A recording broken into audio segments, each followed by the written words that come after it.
Yo!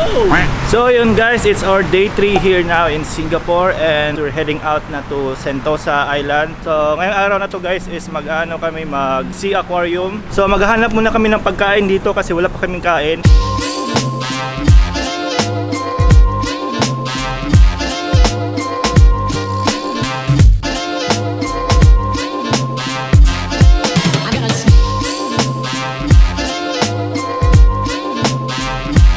Dito na kami sa Bongking, sasakay na kami ng MRT papuntang Sentosa Island. Dito kami sa ATM na to. Itatry namin i-withdraw gamit yung Philippine debit card ko kung pwede gamitin pag-withdraw sa ATM. Nakapag-withdraw naman kami doon sa kanilang ATM. Meron siyang charge na $5, no, Singaporean dollars, equivalent to 200 pesos. And okay lang yun kasi same lang din sa Philippines. Mag-withdraw kayo tapos yung ATM nyo is galing sa labas din, 200 pesos din yung charge.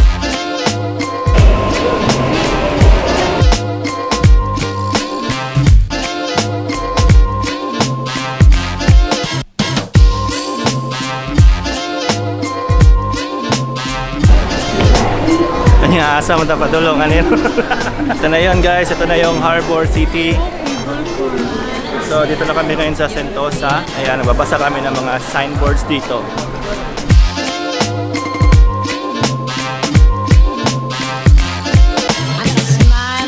So ang pangalan pala ng mall na to guys is Vivo City. So ayan, palabas na kami. Ayan, nakikita na namin yung Sentosa Park.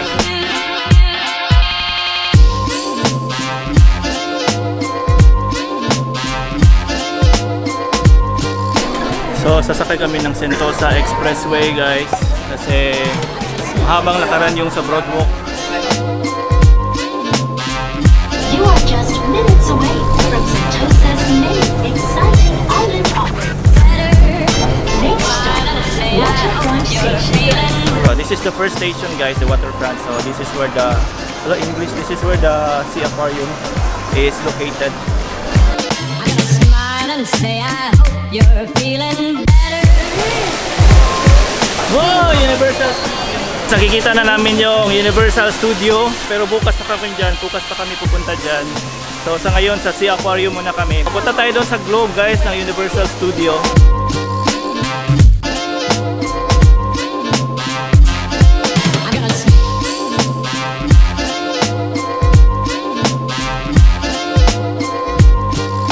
Dito na kami sa may Sea Aquarium. So papunta na kami doon sa may ticketing booth or sa entrance nila. Nakakahilo yung init. Grabe. Maganda sana mag-ikot-ikot pero kaso ang sobrang init lang talaga. Madali ka mapagod. Ito na yung ano namin, yung voucher namin. Gagamitin namin to yung ski-loop. So kailangan pa lang i-redeem yung ticket mo sa Sentosa Fun Pass doon sa may Waterfront Station. So mismo pagbaba mo ng station sa Waterfront, merong redemption booth doon kung saan pwede mong ma-redeem yung Sentosa Fun Pass ticket mo. Ito, so yan. Ito yung mga activities na pwede namin kunin. So yung kukunin namin is yung Sea Aquarium, tapos Royal Albatross, and then yung isa is ano namin doon sa may 4D Adventure Journey 2.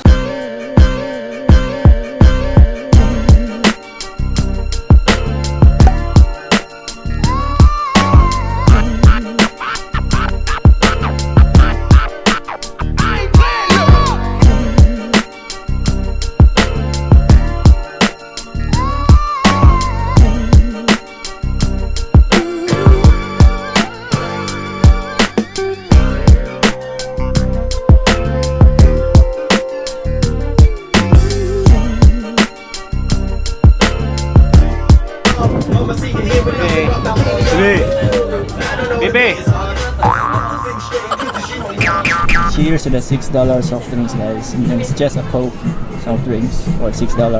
Why are you Englishing? Teka, social na motoran eh. Bibi, $2 na yung nasipsip mo. Ako naman. I have consumed already $2 already. You see? $2 agad. And it's just one zip. Zip! One sip. One zip! And just Wala ko one yung sip. energy, Bibi. So one sip is $2. One zip! One zipper. Sip palagay, sip-sip ba? Sip-sip. Isang sip-sip. Isang tatlong red doors na yan. Lasing ka na sana. Lasing na sana ako. So ano lang. Yata eh. Sobrang taas ng pila guys. Tingnan niyo yung pila. Doon yung entrance. Tapos dito yung dulo ng pila. So ayan, ngayon pumipila kami dito sa may Sea Aquarium. And then siguro nasa mga 300 pata kami.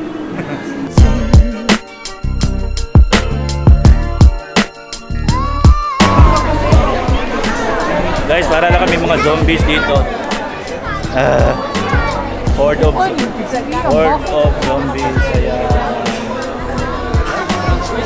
Pero malapit na kami makapasok. Yan, dito lang kami sa entrance. Saka ang baho ng nasa harap guys.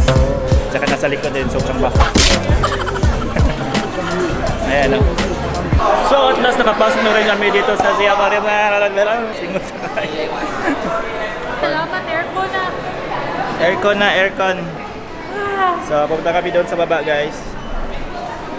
Pasok na kami ang haba ng pila. Yes. Buti na lang aircon dito. Sobrang nag-waterfalls na yung mga kilikili na. Kasi parang buong katawan ko nag-waterfalls. Pati sa singit. Yung singit mo din? Oh, na-stress na. So pagbungad mo dito. Pagbungad! Guys, ito na naman tayo sa mga very detailed na mga detalye. Very detailed na mga detalye.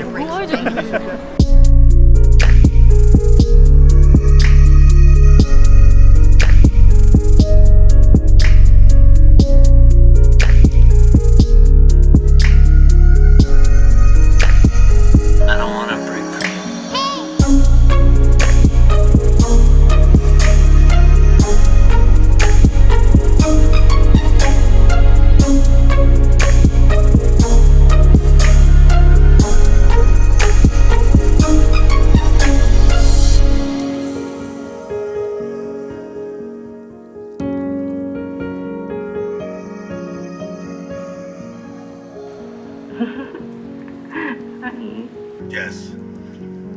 Now I'm gonna show you some tough love. I want you to go back to California. What's going on?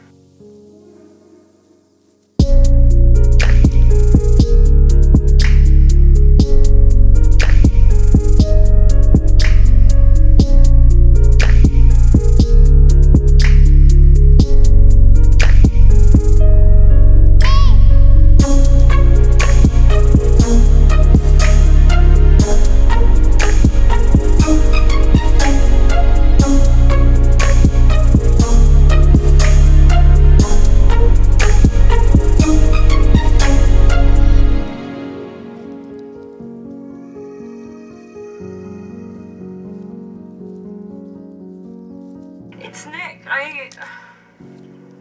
I'm in love with him and I can't do anything about it. Sorry. He's really happy with someone else. I couldn't go back. So ayan mga bibe, tapos na kami doon sa Sea Aquarium. So ayan, papunta kami ngayon doon sa may kabilang station kung saan nandun yung 4D something nila. So yung papanoorin namin is yung Journey 2. So ayan guys, hindi mo talaga maubos na ikutin or pasyalan tong buong Sentosa Island sa isang araw lang kasi sobrang laki. Doon pa nga lang sa sa may Sea Aquarium, mga ilang oras na yung spend namin doon. Mga pila bibe? Mga 2 oras plus pa yung pila pa sa mga ganyan, sa mga activities, sa mga show.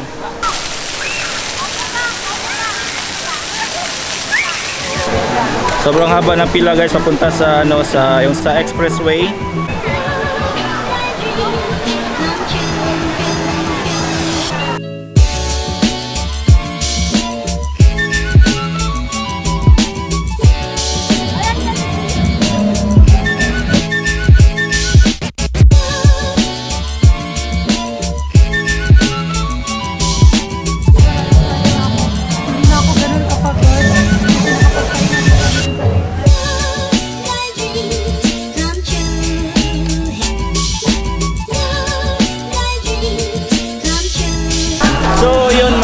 Nandito na kami sa 4D Adventureland and then 7 PM pa magsa-start yung show. So yung kinuha namin is yung 4D show. Ano siya? Journey to Mysterious Island, the 4D experience. Next activity namin is yung cable car. Nandyan na sa tapat yung station. So ayan, lipat na kami maya dyan, tapos sasakay kami ng cable car. Surely. So ayan, nandito na kami guys. Ayan, suot ko na aking 4D glasses. Puro mga Indiano yung mga kasama namin. So good luck sa mga ilong namin mamaya.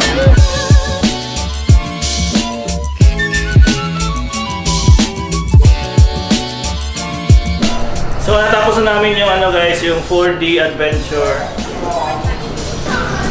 So sasakay na kami ng cable car. Yan. Yan na pala. Doon kami bababa sa ano, sa may Vivo City, and doon na kami sasakay pa uwi. Yeah.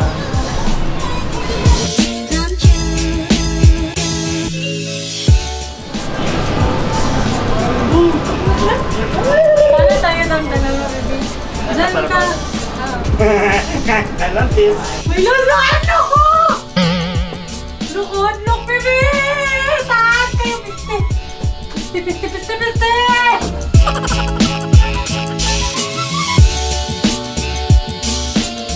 Did you use skirt?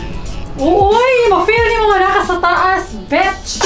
Guys, maganda siya guys, pero kaso lang tinted lang yung ano, yung bintana, so hindi gaano klaro yung sa ano, sa labas.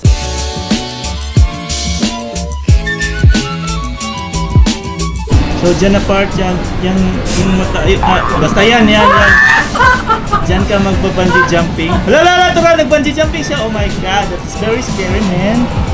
Woo! Kaya mo yan, baby? Ayun, nagput ng station.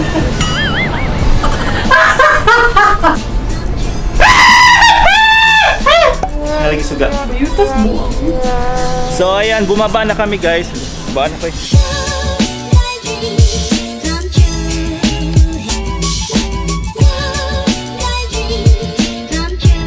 Nag-transfer kami ng cable car guys, kasi yung una na sinakyan namin mali pala yun. Papunta pala yun sa, ano, sa dulo ng Sentosa Island, yung sa beach area na. So dito pala yung papuntang Mount Faber. So this is the Faber line. So ito na yung papuntang ano, Vivo City. Ay, naku, kung makikita nyo lang yung sa baba, kakatakot.